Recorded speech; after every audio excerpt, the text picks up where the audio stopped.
Good afternoon. I'm Keith Wardrop, the Community Development Research Manager at the Philadelphia Fed. And on behalf of the Federal Reserve Banks of Minneapolis and Philadelphia, it's my pleasure to welcome you to the second session of the Federal Reserve System's 2022 Community Development Research Seminar Series. During this session, we'll be joined by leaders from across the country to explore ways that we can achieve an equitable recovery from the COVID-19 pandemic. Before we get underway, I'd be remiss if I didn't mention that the views expressed during this event are those of the speakers and are intended only for informational purposes. They do not necessarily represent the views of the Federal Reserve Banks of Minneapolis or Philadelphia or the Federal Reserve System. As I mentioned, this is the second installment of this year's seminar series, which is designed to explore the intersection of research, policy, and practice in the community development field. Our goal with the series is to expand access to high-quality research to inform stakeholders working in low and moderate income communities and communities of color. The issues highlighted in the series may have been exposed by the pandemic, but as we know, many have existed for decades. As has been true throughout this series, we're eager to hear from you during today's seminar. Please submit your questions and comments using the Q&A feature on your video player, and we'll funnel those to the moderators. We want this to be a dialogue, not a monologue. And if you're so inclined, you can also join the conversation on Twitter by using the hashtag #TowardInclusiveRecovery. It is now my honor to introduce Neel Kashkari, President and CEO of the Federal Reserve Bank of Minneapolis, to provide introductory remarks. Prior to joining the Minneapolis Fed, President Kashkari held a variety of roles in public service and finance, most notably as Assistant Secretary of the Treasury during the 2008 financial crisis, where he oversaw the Troubled Asset Relief Program, or TARP. President Kashkari, the floor is yours. Thank you very much. I'm pleased to speak with you today about the latest installment in the Federal Reserve Community Development Research Seminar Series, How the Rules of the Labor Market Matter for Workers. At the Minneapolis Fed and throughout the Federal Reserve, we pay very close attention to how workers are faring, and we carry out important research that points out ways of supporting them. In the past, the focus of economists has often been on education and training are incredibly important, but they're not the only determinant of workers' outcomes. The rules of the labor market matter as well. They help determine whether labor markets are truly competitive and dynamic. They help allocate the returns to work, which can flow mostly to employers or mostly to workers. And they help determine how low income and less educated workers do relative to peers. In a moment, you'll hear from experts in their respective areas discuss how labor market rules and practices have evolved over time and what those changes mean for workers. The event will begin with a discussion of how occupational licensing and non-compete contracts affect labor market compensation and workers' careers. Research on these two topics has exploded in recent years, as has the appreciation for their impact on workers. Getting the rules right is important for wages and for the labor market dynamism that underlies our economic recovery.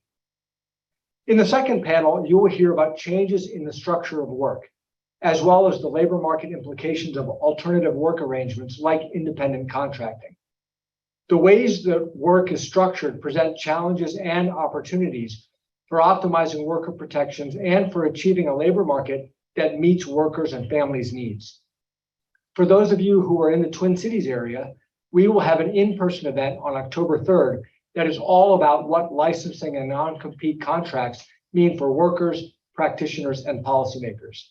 Thank you so much for attending. Thank you, my colleagues at the Federal Reserve, for hosting this important series. And I will now hand things over to Ryan Nunn, who's going to moderate our first panel. Well, thank you very much, President Kashkari, for that great introduction to today's event. I'm Ryan Nunn, Assistant Vice President for Applied Research in the Minneapolis Fed's Community Development and Engagement Division. And I'm really delighted to moderate our first panel today, which focuses on two key labor market institutions that matter for low and moderate income workers: non-compete contracts and occupational licensure. Both of these policies shape the opportunities that workers have. Both have important implications for how competitive and dynamic our labor markets are, and both are the subject of vigorous ongoing debate at every level of government. Getting these policies right is just key for achieving a robust economy that delivers better jobs, particularly as we continue to recover from the pandemic recession.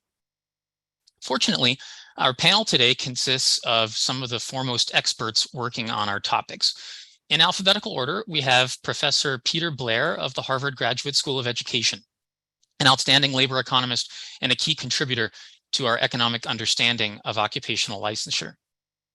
Next, we have Acting Director Jane Flanagan of the Illinois Department of Labor, who has been in the trenches with a host of workforce issues, including non-compete contracts. Professor Morris Kleiner of the University of Minnesota's Humphrey School of Public Affairs is next. For those who work on licensure, Professor Kleiner needs no introduction, as he has been the author of much of the seminal research in this area. And finally, we have Professor Evan Starr of the University of Maryland's Robert Smith School of Business. And more than anyone else, he is responsible for us even knowing that non-compete contracts are a widespread issue in today's labor market, particularly for lower income workers. Please see the Fed Communities website for more details in the panelists' bios. And with that, I really want to just dive straight into our discussion. And I'd like to start with Morris, asking if you could just give us a high-level overview of how occupational licensing has changed over time, and broadly, what you see its effects as being on workers and the labor market overall. Well, first of all, thank you, Ryan, for the opportunity to be on the panel. And I'd like to start with what I call licensing 101 and define the terms. Generally, licensing is viewed as a right to practice, and other forms of regulation, for example, certification, is a right to use the title. In both cases, the police powers of the state are used to enforce these constructs. Licensing in the US has grown from about 5% of the workforce in the post-World War II period to almost a quarter of the workforce has attained an occupational license in order to work. By comparison, if you added all the people who are in unions and effectively receiving the federal minimum wage, it's about half those who need a government license in order to work. Why did it grow, and what are the new occupations that are becoming licensed is an area of ongoing research, and both of these are important. That is, licensing tends to take place in the service sector. And occupational licensing has been shown to raise wages for those who are fortunate to have attained an occupational license. It also increases hours worked, but it reduces employment in the licensed occupation in comparison to other groups. For consumers, there's little evidence that occupational licensing has increased efficiency or the quality of services provided.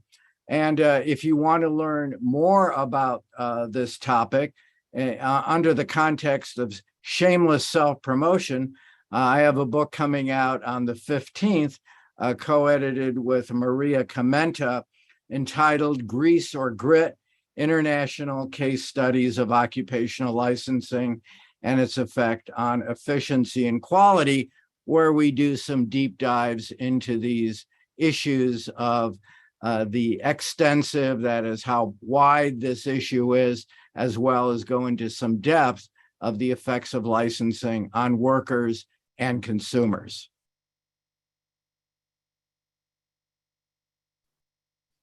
Well, fantastic. Thank you, Morris. And sticking with licensure, I'd like to turn now to Peter. I think your research has helped to highlight that licensing isn't just an on or off switch that works the same way for everyone, but rather the details of the rules matter for different people in different ways. So I was hoping you could talk a bit about how the effects of licensing might differ by demographic group. Yeah. Ryan, thank you so much for having me here, President Kashkari and the team at the Minneapolis Fed. Thank you so much, and to everybody tuning in, a pleasant welcome. I want to tell you a little bit about how my research enters the discussion. So Morris and his co-authors have done a phenomenal job in terms of spotlighting the importance of occupational licensing as a critical labor market institution. I have to highlight this because this is a topic really that he's carried on his shoulders, he and Ed Timmons and others. And one of the things that, along with my co-author Bobby Chung, that we've focused on is the impact, or the differential impact, of licensing by race and by gender, under the thinking that the same labor market institution can operate very differently for people of color and also for women who may face statistical discrimination within the context of the labor market. I believe that this is something that's become increasingly important in our conversations around labor market policy, especially in the wake of the pandemic and the disparate racial impacts that we've observed there, and also in the wake of George Floyd's very brutal murder. And so what do we find? One of the things that we find is that when we disaggregate the impacts of licensing on the wages of workers by race and gender, that licensing increases the wages of Black men by quite a lot, and by women of both races, both white women and Black women by a lot. And the question is why? What we find is that for women, the licenses seem to be conveying information about their labor market experience, whereas for Black men, the licenses deliver the highest increase in wages in occupations that preclude individuals with criminal felony records. So what do we make of this? Effectively, what's happening is for many licenses, there are restrictions against people who have felony records from having those licenses. And firms in these states are using the licenses as a way to discern whether or not a worker has a criminal past. And so what this is telling us is that there is additional information in these occupational licenses. Now, this doesn't mean that licenses are the most effective way for conveying information to the labor market about whether work has a felony or not. But the fact is that the labor market is hungry for that information. And we have to think very deeply about how do we provide that potentially in a way that's less disruptive than licensing. Excellent. Thank you, Peter. And now I want to turn to Evan and kind of switch gears a little bit to talk about non-compete contracts. And I think the details here, Evan, are unfamiliar to many people. So I was hoping you could give us a typical example of a non-compete contract, and then just a high-level summary of what we know about who has them and what they tend to mean for workers. Of course, yeah. Thanks so much, Brian, for having me, and thank you, President Kashkari and others for welcoming us here. So a non-compete contract, or sometimes called a covenant not to compete, or a restrictive covenant, is typically a restriction that you would sign as part of your employment agreement. And it says basically that after you leave your job, you cannot join or start a competitor, often within a time frame that could be a year or 2 years, and often within a geographic radius as well. That could be a few miles from your place of work. It could be the whole state. And in some cases, it could be the globe.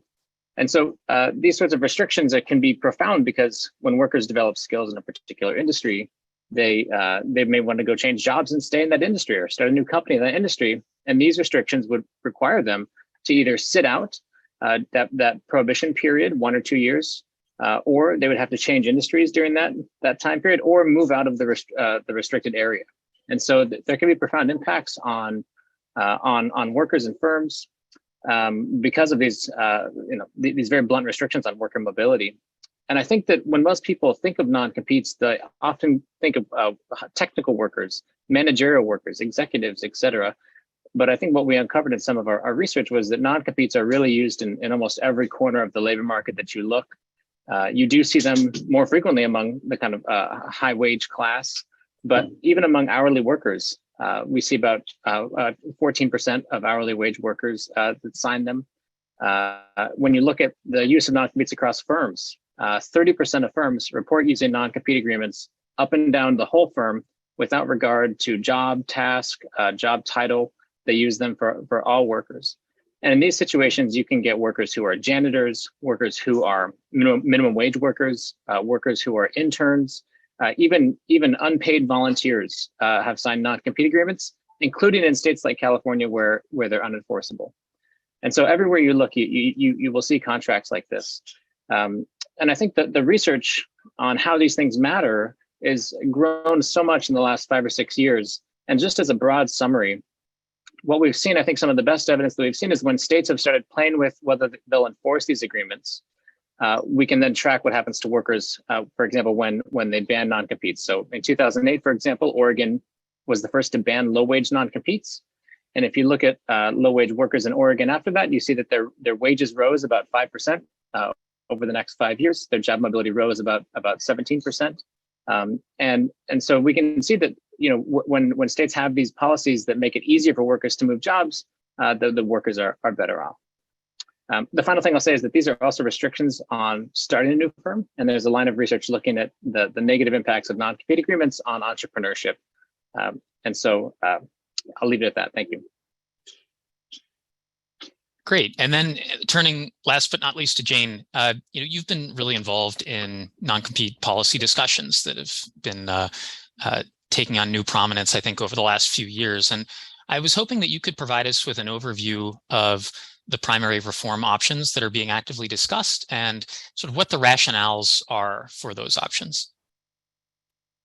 Sure, happy to. And thanks for having me. And, I hopefully can provide a slightly different perspective as the sole kind of lawyer and practitioner on this call. So that's really, I won't be speaking from a research perspective, but more from sort of an observational perspective, having investigated and litigated cases involving non-competes, as well as, to your point, Ryan, having been involved in policy conversations at the state level around this. I think to situate ourselves, it makes sense to look backwards a little bit and think about how the law traditionally viewed non-competes. So from a legal standpoint, the law really viewed non-competes as individually negotiated contracts, and they were governed largely by case law, meaning that you didn't have a lot of state statutes governing their use in place. But if an employer tried to enforce a non-compete, or conversely, if an employee challenged their non-compete, a court would examine that particular non-compete and kind of examine based on that worker's job and those factors whether it was enforceable. As Evan just mentioned, and as research shows, I think what we have learned is that this was sort of an outdated model given how non-competes were used, right? Non-competes being used sort of across firms, across job sectors, across skill levels of different workers. And so in reaction to that, I think a number of states in the last really decade have started looking at whether we need statutory parameters in the law, essentially to demarcate usage around non-competes on a more global level. So some of the reforms that states have considered and adopted include income thresholds, bans on non-competes for low-wage workers, or even, what might be considered more like moderate wage workers. Occupational categories, saying that certain occupations are simply off limits for a non-compete, can never have a non-compete. Ironically, lawyers have have had bans on non-competes for a very long time in most states, and doctors as well. But we're seeing those sort of occupational no-go zones increasing. Advance notice, you see notice requirements in a job posting, having to tell people that that job will be subject to a non-compete, or they may be asked to sign a non-compete, because certainly previously in practice, what I observed is that workers were often just given a non-compete and a stack of paper on their first day. And so their ability to negotiate at that point is obviously severely compromised. And then changes that may seem subtle, but are actually pretty significant around whether a non-compete is illegal or unenforceable. So unenforceable means essentially, if challenged, a court might not uphold that restriction. The reason that's significant is that up until the point at which you get to court, an employer can say, oh, but you have a non-compete, you can't go to this job, right? And that obviously chills workers' behavior in ways that may be hard to quantify but are real. A number of states are taking an approach that says, if you're using a non-compete that's overbroad in X, Y, or Z way, that's just per se illegal. You can't even go to court to have a judge look at it. And in fact, it may carry a separate, civil violation. So that's kind of an overview of, at least I would say, the biggest trends that states are considering or have adopted. That's all helpful, and I appreciate your ability to discuss them without getting into the really weedy legal jargon that describes all the different red and purple and blue pencil doctrines and so forth.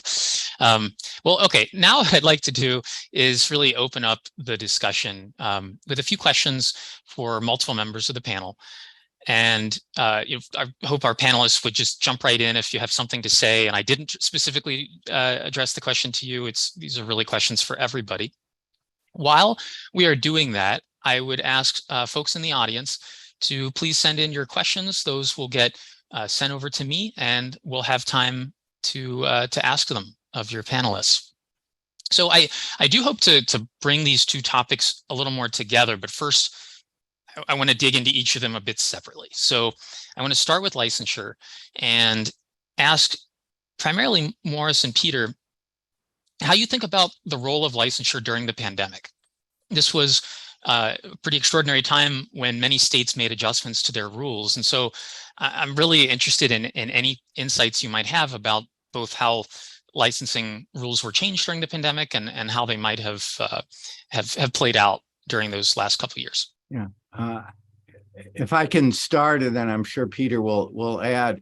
I worked with the National Council of State Legislatures and was able to track through what several states did during the pandemic, and largely, especially for occupations that were directly related to COVID, they relaxed many of the requirements. So, for example, in Colorado, new respiratory therapists, that is, respiratory therapists who had just graduated, they were given a pass in terms of having to take the exam that would make them fully licensed.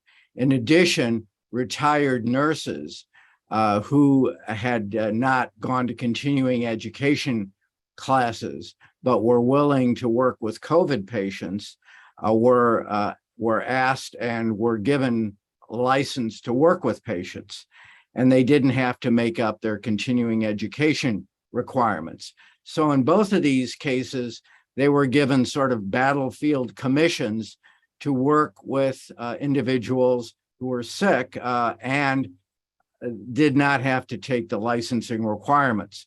Unfortunately, for most of the states, it's been back to old pre-pandemic licensing requirements. So that Colorado, Minnesota, and many other states now require individuals who work, especially in healthcare, to meet all the requirements that they did prior to the pandemic. The only exception to that was the state of Massachusetts. Yeah, I just want to add to what Morris said, that what happened in the pandemic was extraordinary in terms of the loss of life that we all experienced, the severe lockdowns that we all experienced. And in that moment, when we deemed our health workers as essential workers, and nurses, doctors, attendants, all of these became even more important than they were before the pandemic, we recognized how important it was to have a very flexible and mobile labor force. And one of my hopes is that we can look back and say, what were some of the ways in which allowing for the types of flexibility that Morris highlighted was in Colorado and some of these other states allowed us to deal with the pandemic, so that we cannot lose some of those lessons and recognize that if this worked during a time of emergency, how much better could it even work now when we don't have a time of emergency? And how could, in a sense, like it help us to be prepared even for future pandemics as well? So I just want to underscore everything that Morris just said.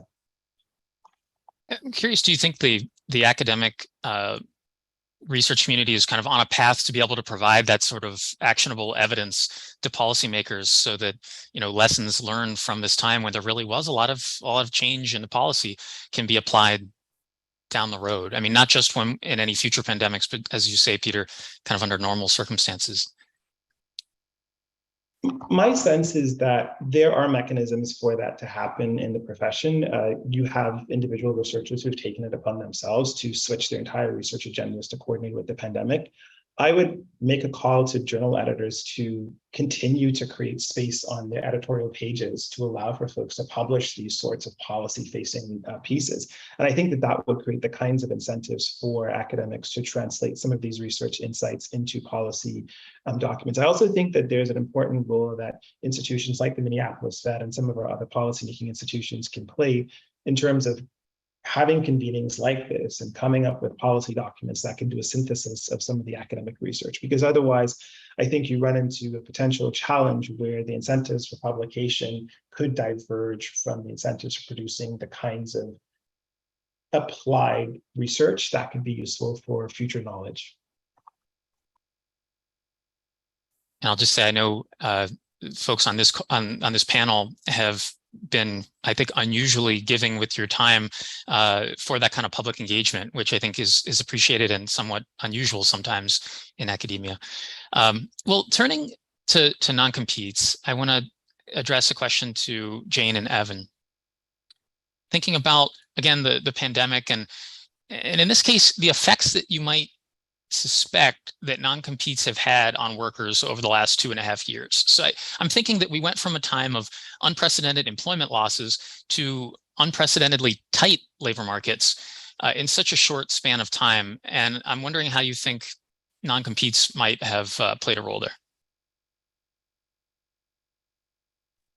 Well, I'm hoping that Evan's going to have research that helps elucidate this question at some point, but I'm really fascinated by this question. I am fascinated to see what the research bears out.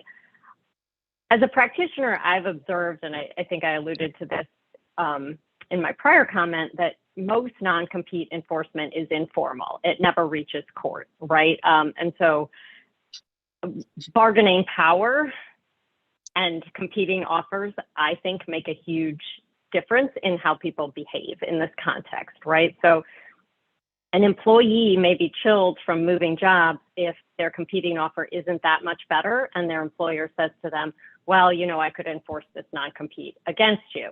That may, you know, on balance, make them decide, I'm just going to stay put for a while. It's not worth it.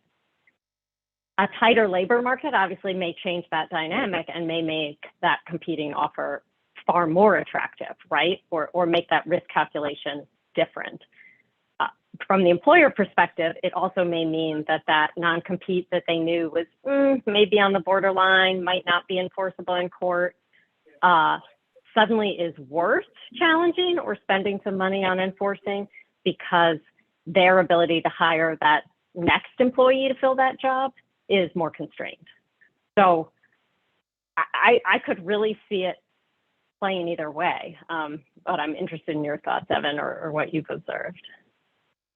Yeah, so let me share what I think are two thoughts here. One is that in a really tight labor market, when firms really need to hire workers, they are probably more willing to go to bat to fight non-compete agreements, including non-compete agreements which are bogus, which we know, especially in the low wage sector, most courts would never sanction those sorts of agreements. And so it's possible that what we saw during the Great Resignation, and I haven't seen formal research on this, so this is mostly speculation, is that firms are just more willing to hire despite these sorts of restrictions.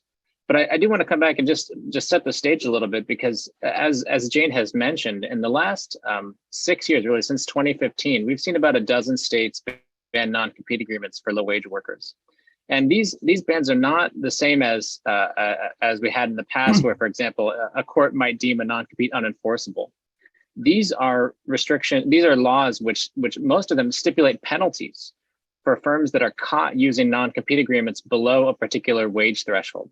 So, for example, if you're in the state of Washington and you make less than $100,000 a year, your non-compete is unenforceable. And if your employer is found to use a non-compete with a worker making under $100,000 a year, that firm can be then sued and fined per illegal non-compete that they're using. And that's true across many of these states. And so what we know has been happening, at least anecdotally, is that firms are revisiting whether they want to use these agreements, including for low-wage workers. So we had an example a few months ago of Microsoft, who voluntarily dropped their non-compete agreements for most of their workers. I think they kept them for their top executives. And so I think that what set the stage for the Great Resignation, perhaps, and this is a research question, is these policies helped workers, low-wage workers in particular, maybe become more free to take those jobs, to increase their bargaining power when another job offer came along. And so I would expect that's true. I'm not sure that it is, because I haven't seen the research, but that would be my guess. And let me just say one more thing on this, which is that at the policy level, there's a huge question about what the right threshold is for banning non-compete agreements. I think everyone agrees that non-compete agreements for unpaid interns or minimum wage workers make no sense, but it's a little bit more difficult for policymakers to get on board with banning non-compete agreements for executives. And so what we've seen over the last few years is a scattershot set of policies, some targeting workers at the very low end, like in Illinois, and Jane can maybe talk more about this. They started out at a $13 an hour wage for banning non-compete agreements in 2017, and they've just upped that recently. And then at the top end, you have the state of Washington at 100,000, and now Colorado is a little bit higher, and now DC is going to go a little bit higher than that. So you have states playing around with these thresholds. And one of the things that's interesting, and this is a recent paper that I've been working on, is that you can leverage these thresholds to figure out if firms are really value non-compete agreement, if firms really value non-compete enforceability for workers at that threshold level. So I'll just give you a quick example, and then we can move on. But if you take the Washington case, for example, take a worker who's making $99,000 a year. Before that Washington law comes into place, the firms of that worker have a chance to enforce that non-compete agreement. The court may not enforce it, but there's a chance, right? If the worker has to have valuable trade secrets, et cetera, et cetera. But after this law comes into place, that non-compete is no longer enforceable unless the firm decides to give that worker a $1,000 raise. And so what we can then look for in the data is whether we see firms paying workers more at $100,000 and workers making 99. And so there'd be more workers making just at $100,000 and fewer workers making just below $100,000. That would be consistent with firms valuing the ability to enforce these contracts. And the result in the data is that we don't see any evidence of that sort of bunching, which there's many potential explanations, but one is that maybe firms don't actually value non-compete agreements for workers making $100,000. So I'll leave it there for now. But I think that point about these points about enforceability that both you and Jane have brought up are worth underscoring for folks that, there's actually not a tremendous amount of litigation, is my understanding, around non-competes. Non-competes are, there are many, many workers, however, with them. And we have good evidence coming from a number of people, including Evan, that those non-competes matter for workers' decisions. So it does matter, the difference between the formal enforceability regime and just whether or not the worker has one and thinks that that non-compete would be enforced against them. And that's an important distinction. While we're on the subject of non-competes, there's a question from the audience that I thought was a good one. And the person asks, non-compete clauses seem to generally apply to workers who voluntarily leave their jobs for other competitors. And that's probably mostly the case in the last year. But do you ever see non-competes applied to workers who have been fired or laid off? Jane, do you want to start on this one? Sure, I can start on this one. As with much of this sort of legal landscape, different states have different approaches to this question. So there are states that say a non-compete is not enforceable for an employer that has lost their job or been fired from their job. That the idea is, if it's the employer's choice and they're letting them go, then it's not enforceable. That being said, that is not all states.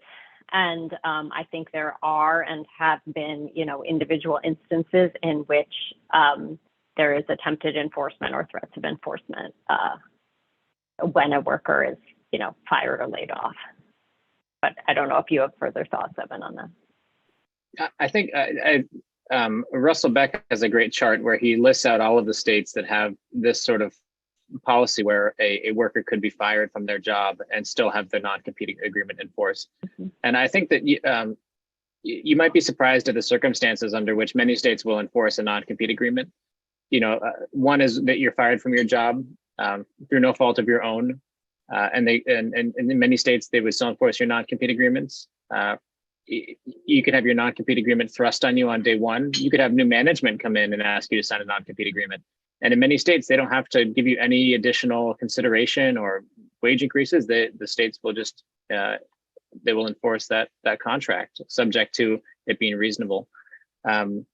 You can have a very broad non-compete, which stipulates maybe a 7 or 10 year restriction, and some courts will throw that out. Other courts will just cross out 10 and write 2, and enforce it. And so it really is a state by state question until there is some either federal legislation that comes through, or there is some movement in terms of the Uniform Law Commission, who wrote a uniform law that states if a lot of states adopt that, then you would have some sort of consistency across states. Just one other point on that. Sorry, I don't mean to keep us on non-competes or prolong us, but I think it is an important point. there's often confusion about non-competes being needed to be enforced to protect either confidentiality or client relationships. And because those are legitimate interests that a business may have, right? I just think it's important to note that there are other contractual restrictions, such as confidentiality agreements or protections of client lists that can apply and that are thought of as a more narrow tool, right? I can leave my job. I can take a job with a competitor. No, I can't give that competitor every confidential, every trade secret I learned in this job. And no, I can't give them the list of clients that I stole from my former employer, but I should still be able to take that job with a competitor. So I think particularly when we're talking about mass layoffs or folks losing their jobs, it's important to remember that there are tools to protect those legitimate interests that are narrower and have not this sort of blunt force impact on the labor market. Ryan, can I ask a quick question while we're on the topic of non-competes? I'm wondering if there are certain industries in certain parts of the country that have developed norms around not enforcing non-competes as a way of making the ecosystem a bit thicker. So right now I'm on leave from Harvard at Stanford, and there's a pretty rich tech sector and people are moving around a ton, like really highly skilled folks. And I wonder if not enforcing non-competes gives certain parts of the country an advantage in terms of attracting labor, because high-skilled labor, because they know that they can come there, they can get a job, they can move around in the ecosystem, and everybody realizes that a more mobile ecosystem is better for everyone. And perhaps could this be a way of incentivizing industries to come up with, in a sense, a market-based solution around this? Let me take a crack at that, Peter. Peter, you've raised, I think, an issue which is a huge debate in this field, going back to at least Annalise Axanian's work on regional advantage. And I think that the story that you told is one that I first read about in an article by Ronald Gilson in 1999 in the NYU Law Review, and his argument was exactly the same. It was a slightly different. The argument was basically that firms may have private incentives to use non-compete agreements. And that's because firms don't want to lose either their workers, or they don't want to lose their valuable technology or their clients or whatever it is. And so firms have private incentives to use these. But what happens when you lock up the whole labor market, right? Now nobody's starting new firms, nobody's changing jobs, you don't have any information flowing across firm boundaries. And maybe that's really what you need to spur innovation and entrepreneurship instead of really a more protectionist approach. But the problem is really a prisoner's dilemma, because if all firms are acting this way, then they're going to use non-compete agreements, right? And so what's the solution? The solution per Gilson is that the state can come in and make these things unenforceable. And I think what we've learned is that that's not the full answer, because one, firms still use non-competes in California all the time. I think it's more generally known in the tech sector that they're unenforceable. But that's actually not true for the average worker in California, and there are still chilling effects from non-compete agreements in California. So I would say that I think that California is a great test case for these policies, because you could say, well, if we were to ban non-competes across the country, maybe we just have, life is more like it is in California. At the same time, there's a lot of pushback against that. There are some people who think, well, there are other reasons for why Silicon Valley is Silicon Valley. Maybe part of it's mobility, maybe part of it's the VC culture, maybe part of it's just that it's beautiful weather out there. There are other tech hubs across the country that do enforce non-compete. So there's vigorous debate on this, but I think that the academic literature at this point would suggest that at a bare minimum, choosing to enforce non-compete agreements does dampen mobility, it does dampen entrepreneurship, and there's more of a debate on what happens to innovation. That's where I think there's a little bit of tension that is unresolved in the literature. I think this is a really interesting discussion, and I heard a point that was in something Jane said that kind of, I think, brings together licensure and non-competes, which, Jane, you were talking about kind of having the right tool, the right regulatory or policy tool for the job in the non-compete space. And I think that folks talking about licensing policy often think along similar lines, like you want the occupational regulation that is narrowly tailored to the public interest that applies in that case. And you want to make sure that you don't have something that's overbroad or that has unanticipated costs. So that, to me, feels like a way in which optimal policy across these two areas can be similar. Well, I do want to turn back to licensing now, And a question for Peter and Morris, coming out of the fact that in the next panel, we're going to talk about alternative work arrangements like independent contracting. I think that'll be a really interesting discussion. And I know that Morris and Peter, you both have ongoing research into platform economies and how licensure relates to those. And I'd just love to hear a little bit about that ongoing work. Yeah, I'm glad to start off, and I'm a big fan of Peter's work in this area, and have seen some of his work in construction and platform economies. Some of the work that I've been doing with Jonathan Hall and Jason Hicks has been on the ride-sharing company Uber, and in many cities, ride-sharing drivers are heavily regulated. For example, New York. And we've done work for people who are picked up at the Newark airport. In New Jersey, they're not regulated. In New York, they are. So we could compare the ride, both on customer satisfaction and on health and safety. So for example, we have data on hard starts and hard stops for individuals who are riding in the cars, which are a high correlation of safety. And we aren't able to find much of a difference either on customer satisfaction or on safety as a result of heavier regulation. And some work I've done, again, using the Uber data in London and Dublin, and some international work where London has much less restrictions than Dublin, which in Dublin restricts the number of drivers, prices go up, and there are a lot fewer drivers on the Uber platform relative to London per capita. And there again, there's not much of an effect on consumers using that platform. So we haven't been able to find much of the efficiency or quality effects of licensing that we thought we might find. And given that licensing has these huge effects, and this is some work that independently Peter and I have done, have shown some very dramatic effects on the reduction of labor supply, because the requirements to become licensed are so much higher than in other occupations. Yeah, and just building on what Morris mentioned, I'm also a huge fan of Morris's work too, so you can see there's a kind of mutual fandom that's going back and forth between us. The platform economy is incredibly important. You know, most of us in the United States and many people around the world have a mobile phone. And on our mobile phones, we can call Uber, we can pull up, Angie and look for somebody to repair our roof or repair our home during the pandemic. And so increasingly workers are turning to these platforms as a way of finding jobs, or gigs as we would call them. In addition to that, this platform technology also too has created a tremendous amount of access to labor that would have not otherwise happened. So in the case of Uber, there were certain neighborhoods where taxi cab drivers would not go. But because now it's on a platform, it's a lot harder to discriminate. And so in a lot of ways, technology is really powering broader access to services for people who in the past were underserved, broader access to jobs, a lot more flexibility for jobs too.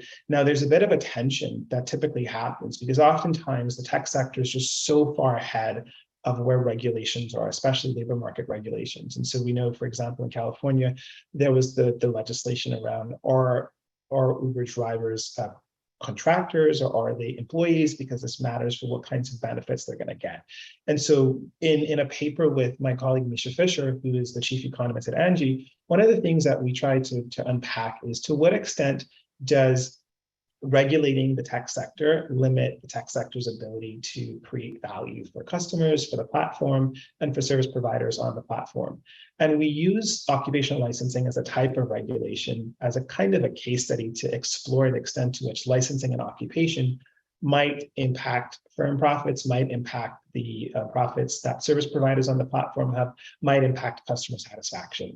And so to do this, we assembled a ton of data using Angie's a database on service requests for home repairs. And we have like several million observations. And what we can do is we can look at what happens to the exact same task. So say, for example, I want to install a water heater in Colorado, and I want to install a water heater in Idaho, but in one state that requires a license, but in the other state that task does not require a license, how likely am I to be able to find somebody within my local geography who can perform that service for pay on the platform? Now, remember, the whole purpose of this platform is to make it a lot easier for service providers to offer their services on the platform, and also to make it easier for people who are homeowners to request those services on the platform. So if licensing is gumming up the system, even in this online marketplace, it could be potentially undermining one of the benefits of this digital technology, which is to improve the efficiency of the way that the marketplace functions by making search better and matching between service providers and professionals. And so what do we find? We find that when an occupation is licensed, it reduces the likelihood that a customer searching on the platform can find somebody who can perform that service by about 25%. And this is huge. Like, this is tremendous. We write down a very simple model that helps us to understand, what does this mean for customer satisfaction? What does this mean for the profits that service providers on the platform make? What does this mean for the profits of the platform as well? What we can find is that there seems to be no increase in the consumer surplus or benefit from licensing a task, but there's tremendous losses to the platform and also tremendous losses to service providers who are on the platform when their given task is licensed. And what we can pinpoint is that when a task is licensed, it reduces the number of service providers who can provide that service, even on these digital platforms. And so one of the things that we have to think about from a policy standpoint, and in a lot of ways, this uses licensing as an example, but this is a bit of a broader point, is that the way that we regulate technology with labor market policy is incredibly important for understanding the extent to which the technology can fully unlock its potential within our labor market.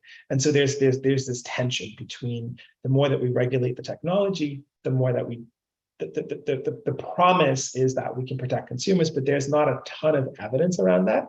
But we're really holding back the technologies from being able to serve more customers, to provide more profits for service providers on the platforms, and also to provide more profits for the companies themselves too. And so that's some of the core findings from our research. And this is a wide open field. And so we're hopeful that many more platforms will come and share their data with us so that we can look at the impact of licensure.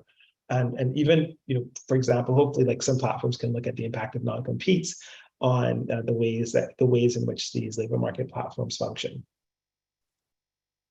I think this is interesting work, and I encourage everybody to read the papers that you've put out on these questions. I want to ask about another research project. Turning now to Morris and Evan, I know you have work on cosmetology and thinking about how non-competes and licensing might interact, and I'm hoping that you could just tell me a little bit about that work. Well, I can start out, and I'm trying to get Evan interested in this. So this is putting it out in the public forum. This might encourage him. But some of the work that we're thinking of doing is that cosmetologists are both licensed, and in many cases, in many states, they're also non-compete. So to what extent is there a double-barreled effect on keeping wages lower? And so, for example, cosmetology across the country, you have to spend between 1,000 and 2,000 hours in order to enter the occupation and get a license. And in many of the shops, they ask you to sign non-competes that they won't, especially if you're doing an apprenticeship or internship in a particular shop. So if they require you to do the non-compete in your license, does that reduce wages? So those are some of the things that we think might be the sweet spot in terms of the intersection of both non-competes and occupational licensing. Let me add on to that. Oh, go ahead.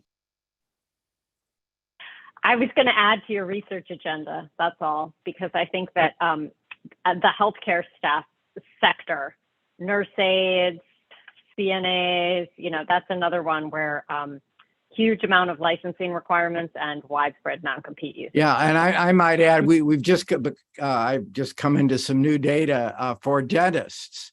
So dentists also have both heavily regulated and lots of variation across states and over time. And they do ask dentists to sign non-competes. So thank you. That's add to the research agenda.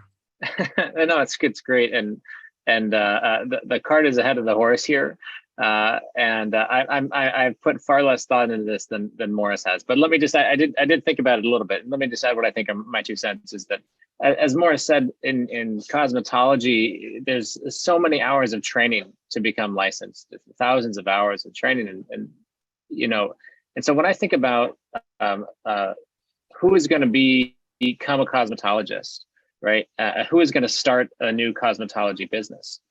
So if you go through that training and say you want to start your own cosmetology business because that's your dream, well, after you do your training, and you can't do your training in your own business, you have to get trained through somebody else's business.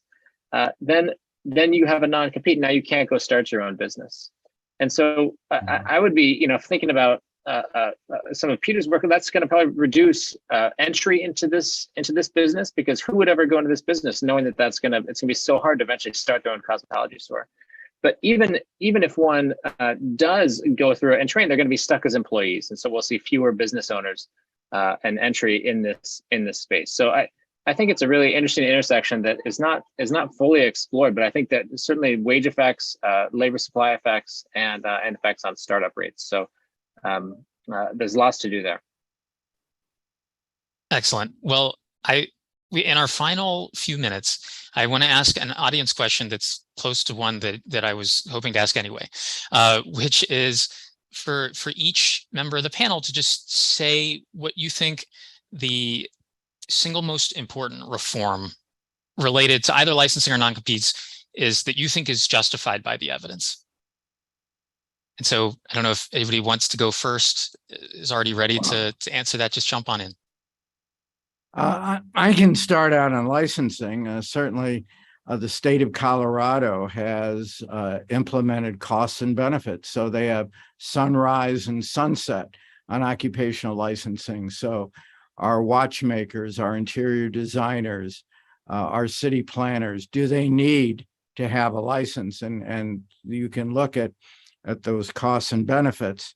And in terms of what are the big research agendas, we're looking at the evolution, the origins and evolution of occupational licensing from 1870 to 2020. And the big question there is the question of public interest. That is there a market failure which causes licensing to be needed versus what's called public choice, which are members of the occupation taxing their members and lobbying to get economic rents due to licensing. And the question is, how do you maximize the public interest, that is market failure and perhaps the need for licensing, versus the public choice, which there are members of the occupation seeking to get economic rents as a result of regulation and reallocation of resources to their members. So I think that's those are all what I would see as both important policy issues and academic issues in this area. I can jump in next, and ditto to everything that Morris just said. I want to add a slightly different tack to this. The way that I think about licensure is as a probe of helping us to understand the way in which our labor market functions. In a lot of ways, I think about it as a flashlight that you're taking into a dark room to help you to illuminate how things are actually working. And in particular, by looking at the way in which this flashlight is illuminating different features of the labor market for women versus men, for minorities versus non-minorities, it helps us to understand some of the deeper systemic structures that exist in the labor market. And so when I think about the work, for example, that Bobby Chung and I have done that looks at the impact of licensing on the wages of Black men, where we find that licensing reduces the wages of Black men when the license signals non-felony status. In a sense, what we take away from that research is that it's spotlighting something very deep about the way in which our labor market functions, which is that there's this deep desire to know whether or not somebody is a felon or not, and that desire is disproportionate for Black men. And that's related to the fact that there's an arrest disparity between Black men and white men.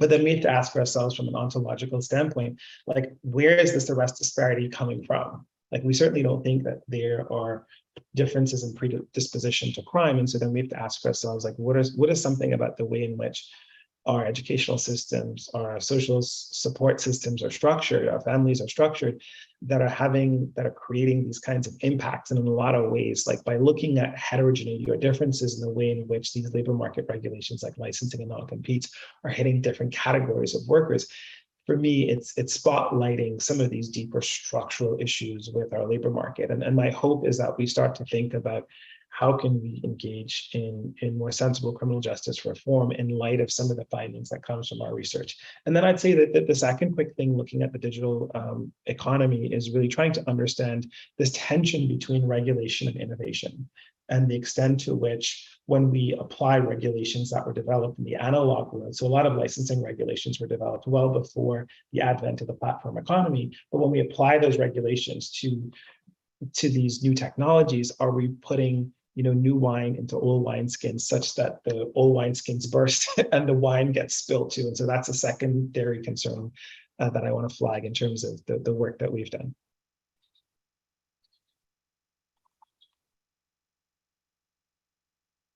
I'm happy to go on and talk about non-compete policy here. I think that there's some low-hanging fruit, which I'll just mention, and most new laws are doing something along these lines, requiring that firms provide workers with some notice that they're going to be asked to sign a non-compete agreement, typically before they start their job, right? So the workers know what they're getting into. Not enforcing non-competes if the worker is fired. Setting some sort of threshold on low wage, and that's because low wage workers don't have much access to the legal system. In terms of where that line should be, I think that's sort of the key debate right now, and how high it should go. And I think that some of the recent evidence suggests that you can go up to 100,000 is probably fine. Firms don't seem to be revealing that they value workers making that much money. So I think that's where kind of the rest of the debate is kind of how high do you go, and then of course there's all sorts of other restrictions firms can use to substitute for non-competes.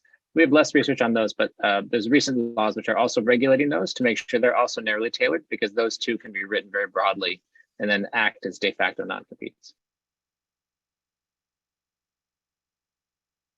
I don't have much to add. I agree with what Evan said. The only thing I would say is just also imposing costs for overly broad non-competes. For too long, there simply was no disincentive to writing a broad non-compete and seeing if anyone challenged it. And so I think that has to impact behavior. Well, thank you. This has been a really fascinating discussion, I think. I wish it could go on longer, but I want to thank you all for your time and expertise. I hope you in the audience will join us for the next panel, which I think will be a similarly great discussion. It'll be moderated by my colleague, Katie Lim, on alternative work arrangements and how policy choices about those arrangements matter for workers. So with that, thank you again, and I will hand things over to Katie. Thank you. Thanks, Ryan, and thanks to our first set of panelists for that in-depth discussion on licensing and non-compete contracts. So as Ryan said, my name is Katie Lim, and I'm an economist with the Minneapolis Federal Reserve Community Development and Engagement Division, and I'm really excited to be here to moderate our second panel. So it's going to focus on changes in the structure of U.S. employment relationships between traditional wage and salary jobs and workers who operate as independent contractors. So this distinction matters for workers as employees receive a variety of labor protections, such as the right to organize and a minimum wage, while independent contractors are often exempt from these requirements. As we will hear today, changes in the composition of independent contractors have generated policy questions of how to balance the need to ensure that workers receive these labor protections while also maintaining the labor market flexibility associated with contracting. So we are very lucky today to have three panelists who have a deep knowledge of independent contracting in the US context. So first, we have economist Dr. Susan Houseman, who is the Vice President and Director of Research at the Upjohn Institute for Employment Research. She recently chaired the National Academies of Sciences, Engineering, and Medicine consensus study of measuring alternative work arrangements for research and policy, and she has ongoing work on contract employment arrangements. Speaking second, we have Dr. Emily Jackson, who is an assistant professor of economics at Michigan State University. Her research has focused on both the opportunities and costs of platform economy work among U.S. workers. And our third speaker is Laura Padin, who is a lawyer and the director of work structures at the National Employment Law Project. She uses her legal expertise to develop and promote policies to improve workplace standards and economic security for contingent workers. So I'm going to start by asking each of our panelists a question, and then we'll move into sort of a general discussion and audience questions. So if you have any questions that come up as you listen to our panelists, please put them in the chat. So I'm going to start with Susan Houseman. So I'm hoping that you can describe for us how you would define independent contracting and the evidence that we have on the overall prevalence of these arrangements, as well as who's using them. Sure. Well, in terms of what we mean by independent contractors, some people may think about the Internal Revenue Service that has very specific criteria it uses to determine who can and cannot be classified as an independent contractor under various circumstances. Audits suggest that there is widespread misclassification of workers as independent contractors. But when we turn to the data, what statistics do researchers and policymakers use? Our statistics on independent contractors primarily come from household surveys or tax data. And here the definitions of independent contractors are not quite as precise.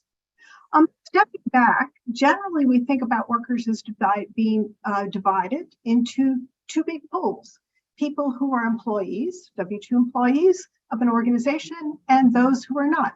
We're going to call them self-employed.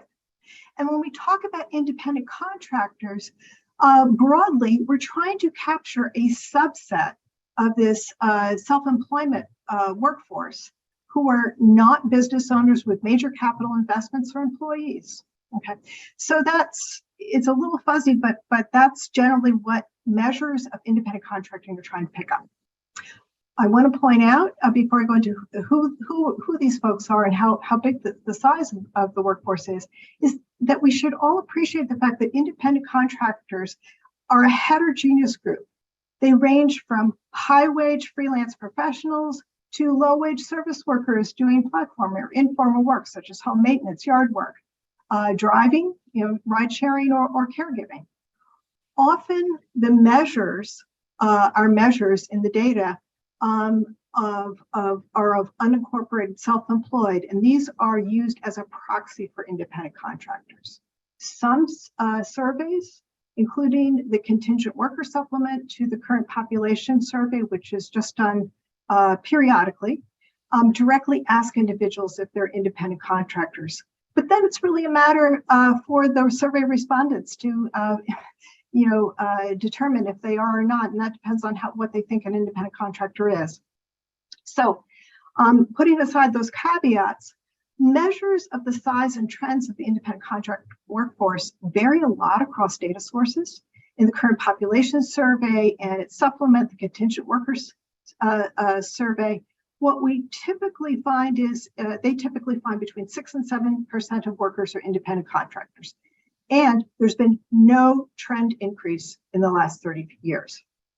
The tax data find considerably higher levels of independent contracting. One study, in particular by Catherine Abraham, John Haltwanger, Hong, and Kristen Sandusky and Jim Spletzer, compared tax data, Social Security earnings records specifically, with reports of what people were in the current population survey. So the same individuals in their tax data and in the CPS.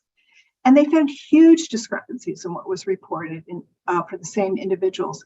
The bottom line is independent contracting was much higher in the tax data, 50% or higher than that reported in the CPS. And I think that's an interesting and perhaps surprising finding, because we know that many people fail to report self-employment income to tax authorities for obvious reasons.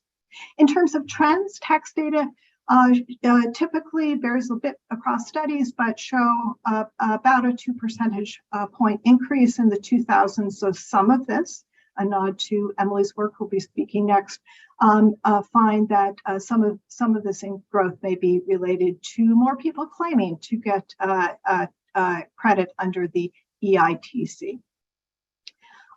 This CPS and contingent workers supplements show no increase, as I just said, in independent contracting over time, but there has been an increase among low educated and minority populations. So there's been a change in these data in the composition.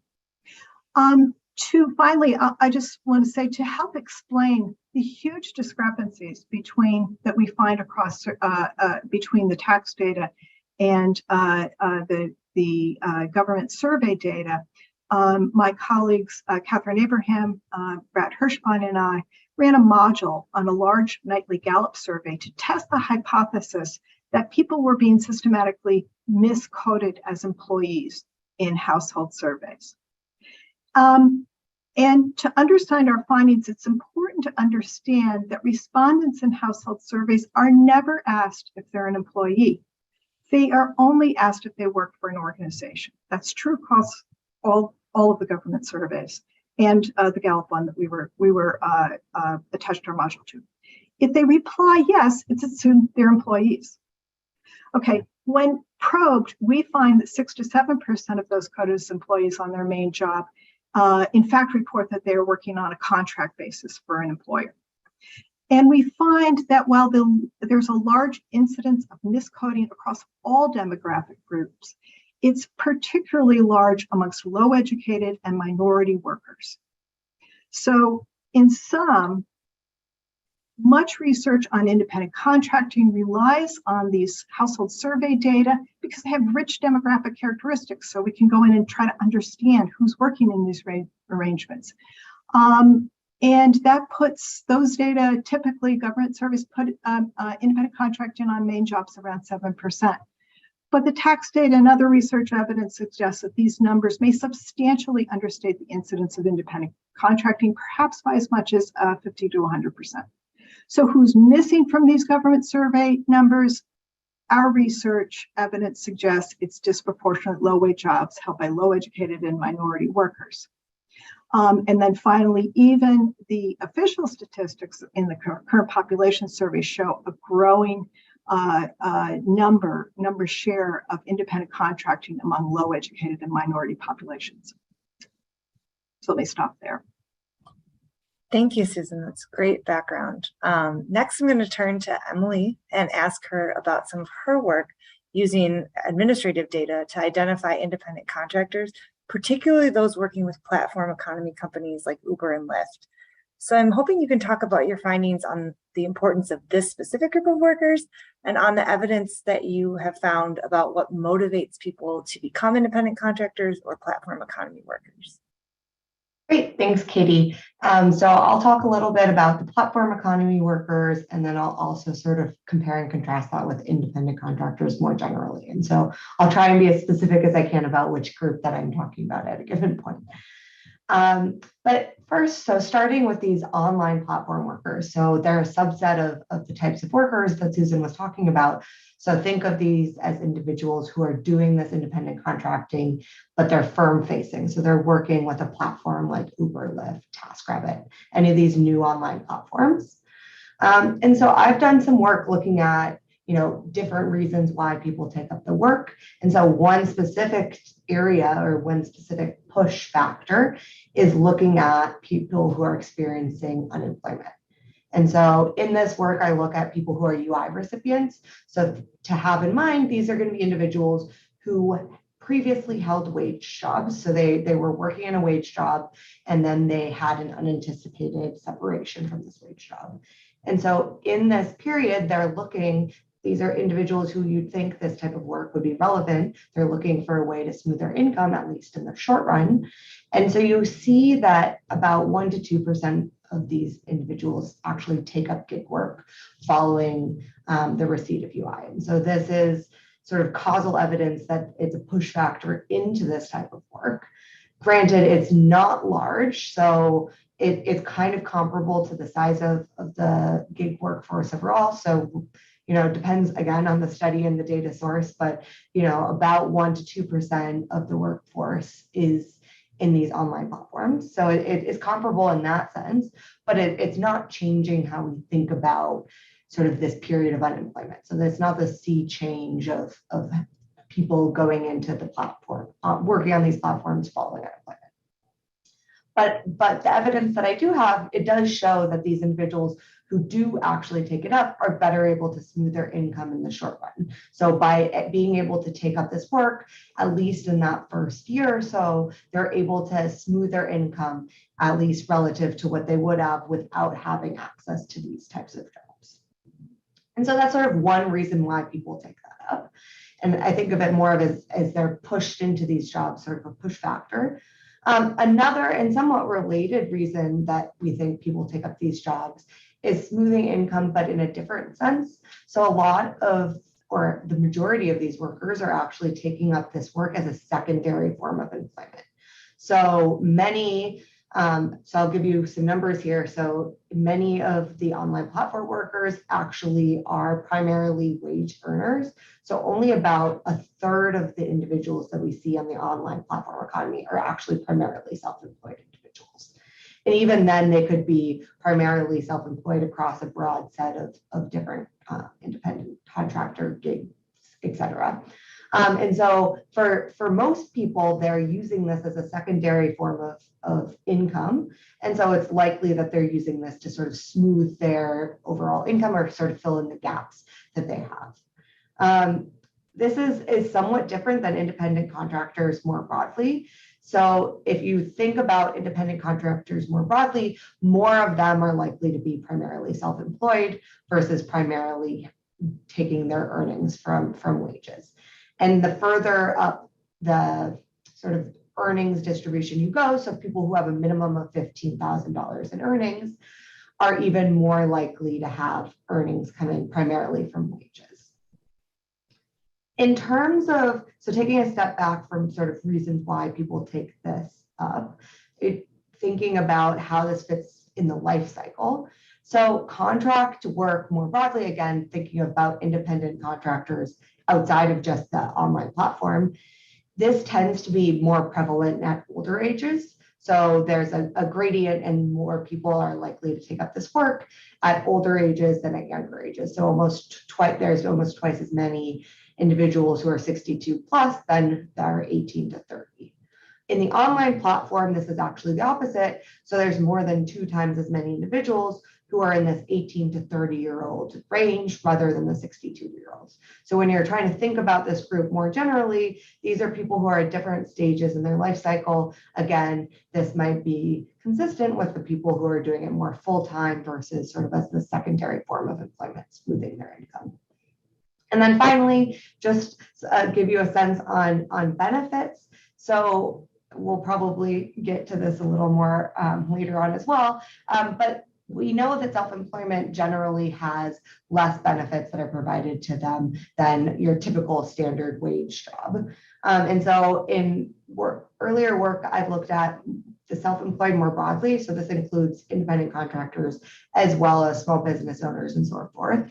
But we generally find that these individuals have lower access to health insurance and retirement benefits. So again, this is the sort of, as Susan mentioned, these are the types of data that we can actually identify in terms of benefits. But we see, so for instance, in 2014, 87% of wage earners had health insurance coverage, whereas only 75% of those who are primarily self-employed have had insurance coverage. I'll note this is the first year of the ACA, so about 10% of these self-employed individuals actually were getting their insurance through the exchanges. In terms of retirement benefits, so if you look at health insurance, the gap closes as you move up the income distribution. So the higher up in the income distribution, people seem to be able to close this gap between self-employment and wage earners. So people are able to go and buy the health insurance. The same doesn't seem to hold true, at least for retirement benefits.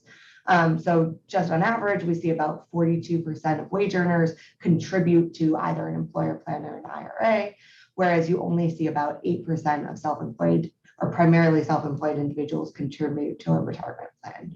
And we don't find that this gap sort of closes at the higher end of the income distribution.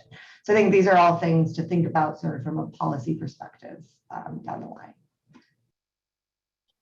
Thank you, Emily. That's very interesting.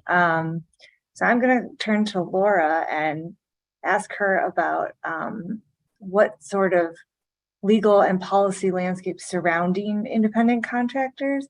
And based on Susan and Emily's comments, it's interesting to think about it, such a heterogeneous group of workers. So just curious if you can tell us a bit about the legal landscape. Sure. Thank you so much, Katie. Thank you for the opportunity to speak here today. I'm with the National Employment Law Project, or NELP. And NELP's mission is to build a just and inclusive economy where all workers have expansive rights and thrive in good jobs. So I'd like to start with some of the historical context for the legal and policy landscape here. Starting around the time of the New Deal, our federal government recognized that there's a profound imbalance of power in most employment relationships, and that absent government regulation, employers can force substandard conditions on their workers under threat of poverty and loss of livelihood. So Congress passed laws that set minimum labor standards and protections for workers, like the Fair Labor Standards Act, which established a federal minimum wage and overtime, and the National Labor Relations Act, which created a right to concerted activity, including the right to join a union. Now, it's also important in this historical context to remember the racist carve-outs and exclusions in our first federal employment laws. Domestic workers, farmed workers, and tipped workers were excluded from the Fair Labor Standard Act's minimum wage and overtime protections because those jobs were overwhelmingly performed by Black workers. Congress, in carving these workers out of baseline rights and protections, created a second-tier racialized class of workers subject to substandard conditions without the rights and protections that mostly white working people enjoyed. These racist exclusions have exacerbated economic insecurity for communities of color. And while many have been corrected on paper, they continue to have impacts and have contributed to the persistent racial wealth gap. Now, I bring up these racist exclusions because when it comes to many forms of digital platform or app-based gig work, at NELP, we worry that history is repeating itself as some jurisdictions pass laws classifying app-based workers who are disproportionately immigrants and people of color as independent contractors, which excludes them from baseline rights and protections like minimum wage coverage, overtime protections, anti-discrimination laws, and the right to collectively bargain. These laws have followed intense lobbying by app-based companies, the digital platform companies, which have pushed a false narrative that app-based workers are independent contractors and cannot be employees because they get their assignments through an app and have some scheduling flexibility. A real independent contractor, however, is someone who is in business for themselves and consequently has the freedom to make key business decisions like what good or service to sell, at what price, what capital investments to make in a business, and how to build a customer base. The typical gig app-based worker, like so many other so-called independent contractors, has no say over many or all of these decisions. We think app-based gig work is the latest iteration in a nearly century-long trend of misclassifying workers in underpaid and labor-intensive jobs where people of color and immigrants are overrepresented, like domestic work, home healthcare work, trucking, janitorial work, and more recently, service jobs provided through apps like rideshare and delivery work as independent contractors in order to drive down wages, pass more of the risks and costs of the business onto the workers themselves, and funnel more and more wealth to investors and CEOs. So what is the right policy solution here? Well, because most workers are not in business for themselves, and because it is critical to the well-being of workers that they be covered by minimum labor standards, we at NELP believe we need to interpret coverage on under our labor and employment laws expansively, and that these laws should lead with the presumption that a worker is an employee that the putative employer must rebut. One well-established and familiar test is what is known as the ABC test for employment, which is used in many states' unemployment laws and a few states' wage and hour laws. The ABC test creates a presumption of employee status that an alleged employer must rebut if all three factors are met. A, the worker is free from the alleged employer's direction or control. This is getting at whether the worker has the freedom to operate their business as they see fit and make those key business decisions.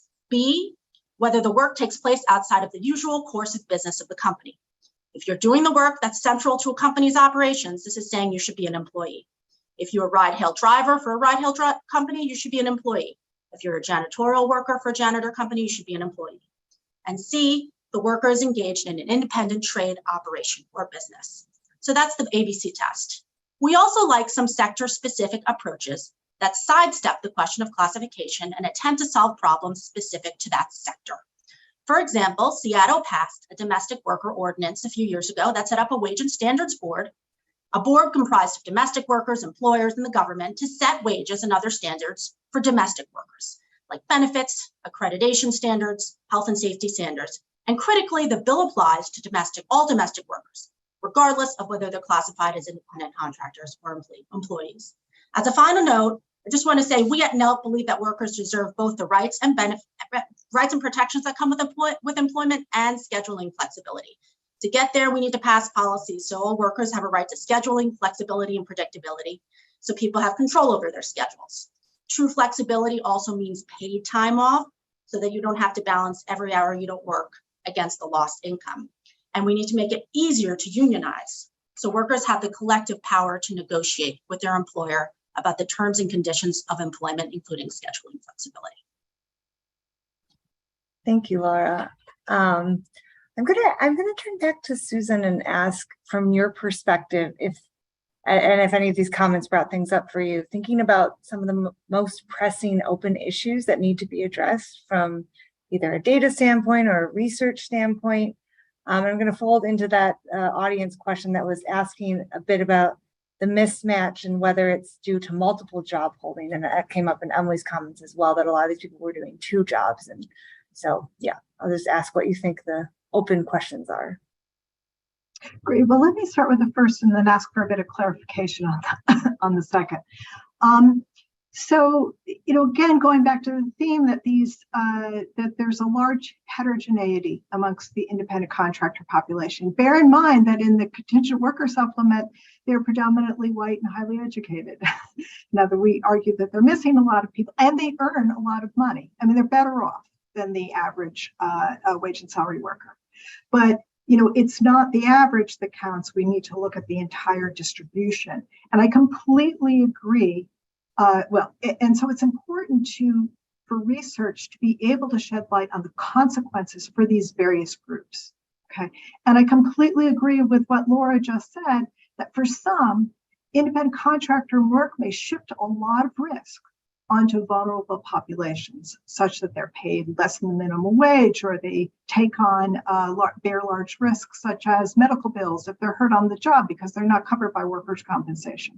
You do worry that some of these innovations are used for businesses to shed the risk of employment, and that is overall a bad thing for workers. But on the other hand, for some, independent contractor work, including certain types of platform work, may offer a good path to entrepreneurship. I mean, we have to remember, and it just depends. It's so heterogeneous. Many people fail as independent contractors, starting up their own businesses, okay? Not because they can't perform the service that they're selling, not because they're not good at doing what they're trying to market, but because they don't know how to market their skills, or they don't know how to deal. They're not good at dealing with other aspects of running a business. The failure rates of new business startups, particularly independent contracting, single businesses, are very large. And arguably, platforms may provide quite valuable services that reduce these failure rates to entrepreneurship. And so we need to. This is really a research question. We need to look at this. And there's potential benefits to platforms and more broadly independent contractor work. For many, independent contractor work, as Emily emphasized, is a supplement to income from a main job. So they want flexibility. They don't want a rigid schedule that you typically get when you take a regular W-2 job and you have a schedule. They want to be able to go in and out. Many people, such as older workers, as well as these secondary job holders, prefer the flexibility of an independent contractor arrangement over a traditional job. We see the rates of self-employment soar as people get into their 60s, late 60s and 70s. And that's not coincidental. And survey evidence suggests that they prefer this kind of flexibility. So we need to examine the consequences for all these workers, okay, all these types of workers, and not just at a point in time. We also want to look at how they fare over time. We want to understand how independent contract arrangements may affect workers' trajectories. Do some people starting off get stuck in these positions and perhaps disadvantaged positions, or are they pathways into better work, perhaps more successful entrepreneur activities? And to study all this, we need much better data on the workers in independent contractor arrangements than we currently have. We need this through better surveys and through linking of survey data to administrative, particularly tax data, as some people have so effectively done. I think that the trick, just to close, for policy here will be to adequately protect those who genuinely need protection. Laura spoke about really, serious problems for some groups without harming those who could truly benefit from these flexible arrangements or entrepreneurship opportunities. I'll stop there. Thank you, Susan. That leads me to thinking about whether, and this is a question for any of you guys to answer, whether there are certain benefits that you think would be most important to provide, that make the most sense to provide to independent contractors. There have been proposals to create, say, another type of worker classification that has some of the worker protections of employees and not others. So I'm just curious your thoughts on that, because right now there's this distinction and there's all these protections that sort of go with employees. And yeah, curious whether there's certain benefits that might make the most sense. That's for anyone. I can start with that. So for true independent contractors, and by that I mean what I said before, people who are really in business for themselves. We are in favor of bills like the Freelancers Isn't Free bill in New York, which requires entities that enter into agreements with independent contractors to do it in with a written contract, and to provide timely payment to independent contractors with serious penalties for businesses that don't oblige. I will say, but a true independent contractor, again, is in business for themselves. So, we would expect them to be getting their own insurance and other things like that. I would say the third way category, I think it buys into the argument oftentimes that it seems like it's the tech industry oftentimes pushing yet a third way category for workers, where they have like some limited set of employment benefits and protections that are often inferior to what you get if you were an employee. And I think it's based on this argument that app-based work doesn't fit well with labor and employment laws, but I think that argument is belied by the facts. If you take the Fair Labor Standards Act, it requires you to pay workers a minimum wage and for all hours worked and overtime over 40 hours a week. If you're thinking about a digital labor platform like Uber or Lyft, those companies surveil their workers and track down to the second how long they're doing every task, how long they're on the app without a customer, how long it takes them to drive to pick up a customer, how long they have someone in the car. And they could easily switch to an employment model that complies with the Fair Labor Standards Act. And in fact, some localities have implemented minimum pay standards for app-based drivers and delivery workers. I would also say these third way proposals threaten to erode labor standards generally. Prop 22 in California, which passed in California, is an example of that. So prior to the passage of Prop 22, California had passed AB 5, a law that adopted the ABC test for employment classification. And state agencies had started suing digital labor platforms for misclassification. So in response, the digital labor platform companies, few of them, sponsored a ballot initiative, Prop 22, to carve out drivers and delivery workers from California's employment rights and protections, and to avoid responsibility as an employer. Now, in exchange for giving up their labor rights and protections, the companies in Prop 22 offered a limited and inferior set of benefits.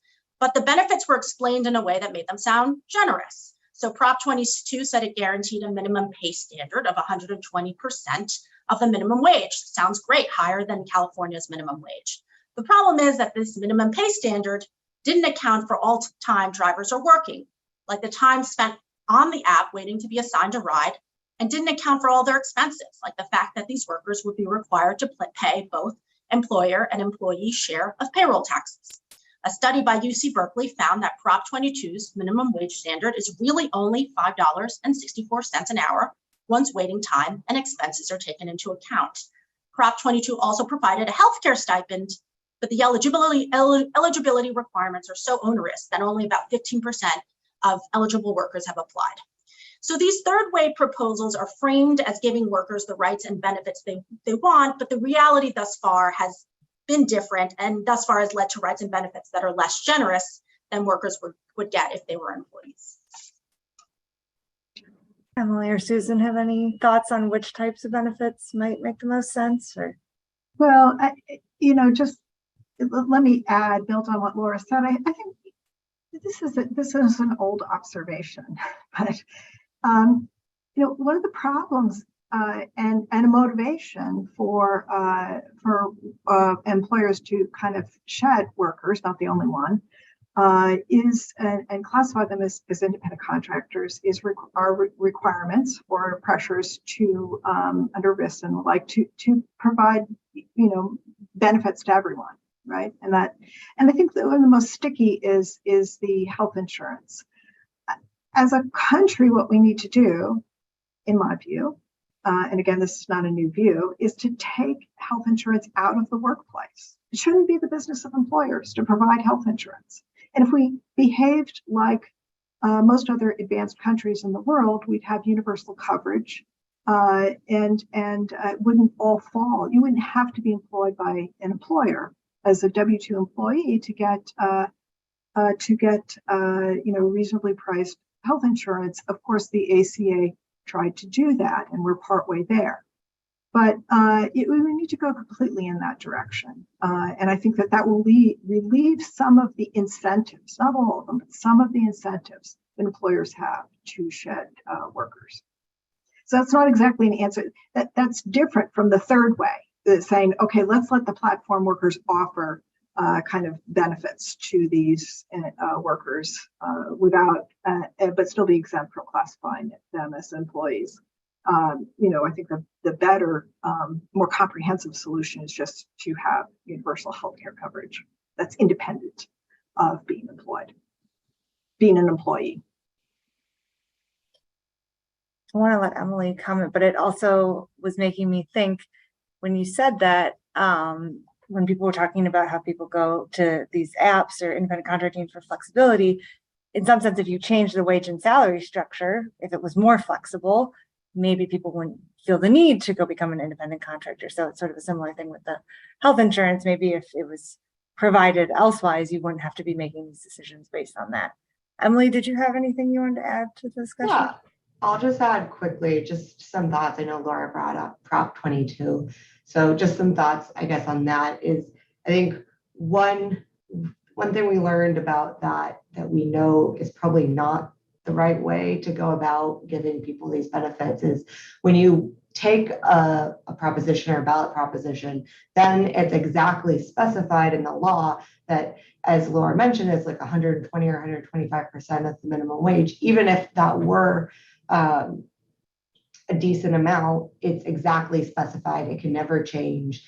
And to actually go through, you have to go get 2/3. And I think with Prop 22, they even specified they need a 7/8 majority to even change what the ballot measure is. So I think going through ballot measures and specifying what companies need to provide to their employees or contractors or however they determine, whatever they determine they are, I think the issue there is that then you can't ever change it. And so the flexibility of providing more is they give them the bare minimum now to get it started, and then you can't change it as things evolve. And so I think going through that strategy isn't necessarily the right strategy. I like Susan's suggestion. I think with the ACA, we have seen that at least more self-employed individuals are getting access to health insurance.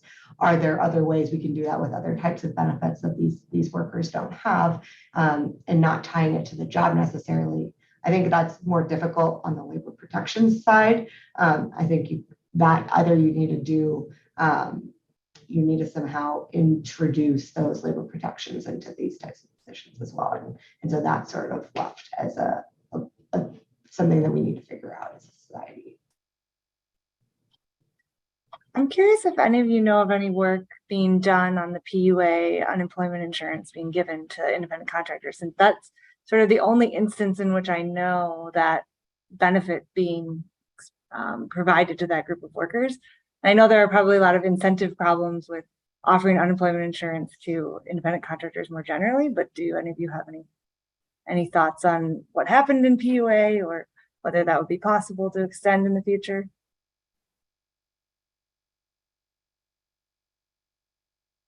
Well, let me take a stab at that one. The PUA, which is, as Katie said, was offered for the first time in our history of unemployment insurance broadly to workers who were self-employed. It was modeled on the disaster unemployment insurance system program. So we have that in states. These are used typically in the instance of earthquakes or hurricanes come through. Think about New Orleans being devastated by Katrina, right? And everybody becomes unemployed in the city. Okay, so there's no problem, there's no incentive problem there. And in those, rare circumstances and regional circumstances, namely a natural disaster, we can sort of confidently provide assistance to everyone. The incentive problem has concerns about what does it mean to be unemployed if you're self-employed, has really precluded the unemployment insurance system from embracing this concept for more broadly. In a proposal that I wrote with my colleague Chris O'Leary and Catherine Abraham at the University of Maryland, a policy proposal for MIT Future of Work. We kind of looked at this and how might you fashion a different policy, and we kind of came up with something that I think NELP and Laura might want to jump in here. Was recommending was just to help a means-tested benefit system for people who are unemployed. So that made the most sense to us, but it wasn't a traditional unemployment insurance benefits program. Bear in mind that these are unemployment insurance is funded by employers and employees through UI tax system. It's a federal-state partnership program. So it's not a welfare benefit, it's a social insurance program.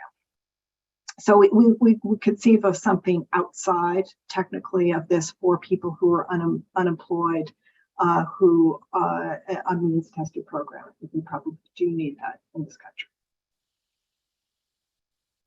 It's interesting. Thanks for telling us about that.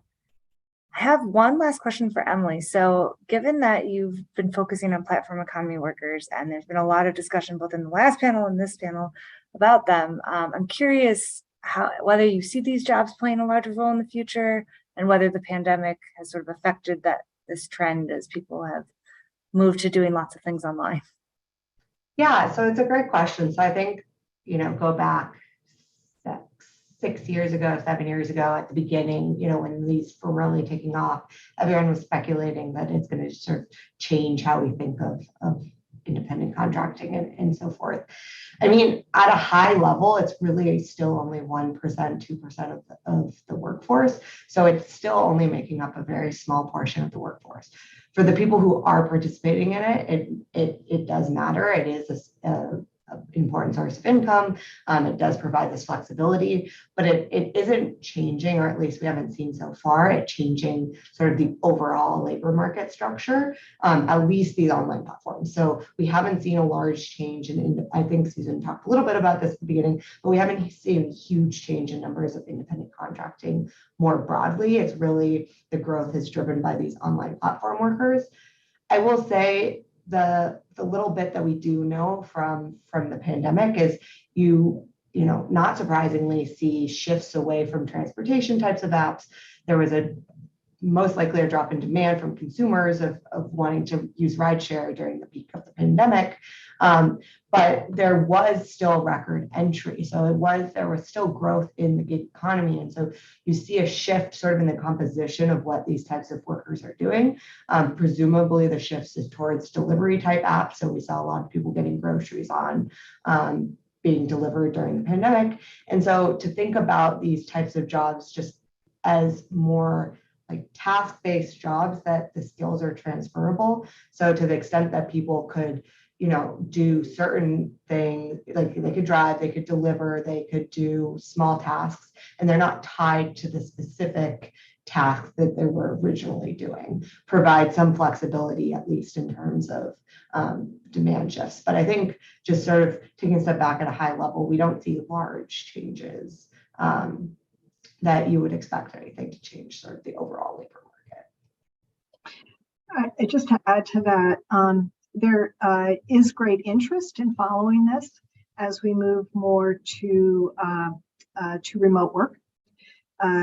Remote work may make employers increasingly comfortable with using more remote workers.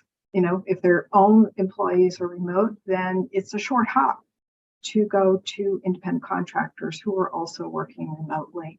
Some of the platforms where work is done, we've been focusing a lot on the rideshare, but lots of work is also done entirely online. I think Upwork or others. They're seeing some uptick. It's probably too early to tell, but it will be an interesting trend to follow. And then finally, I wanted to circle back. I realized I didn't answer that audience question about second jobs, but all of these studies have actually controlled for both main jobs and second jobs and looked at both. And the incidence is much higher in the tax data for both. So at least in the Abraham et al. Study. Thanks. Laura, did you have any closing comment before we end the panel? I was just going to say your remark about the PUA is really important and emphasizing that we really need to broaden access to unemployment insurance, right? And that program really showed how dire the need was for unemployment insurance for people classified as independent contractors. And I'll just say kind of one innovative bill that was introduced in 2019 that I think really gets at that. It was a House bill that targets large companies that rely on independent contracting for a large part of their labor. And it said, if you're a company with over $100 million in revenue and you employ at least 10,000 independent contractors, you must pay both the employer contribution and worker contribution for Social Security and Medicare, regardless of whether you're misclassifying or not misclassifying your workers. We're not going to get into that. That basically, if you're relying as a business model on independent contracting, it's saying to businesses, you still owe an obligation to those workers. So I think we could do something like that with unemployment insurance as well. Thank you. Well, this has been a great panel. I want to thank our panelists for this really thoughtful conversation, and a special thanks to our audience as well for tuning in. And now I'm going to turn it over to my colleague, Keith Wardrop, for some closing remarks. Thank you, Katie. I'd like to echo Katie and express my gratitude both to all of our presenters for sharing their time and expertise, and to all of you for joining us today.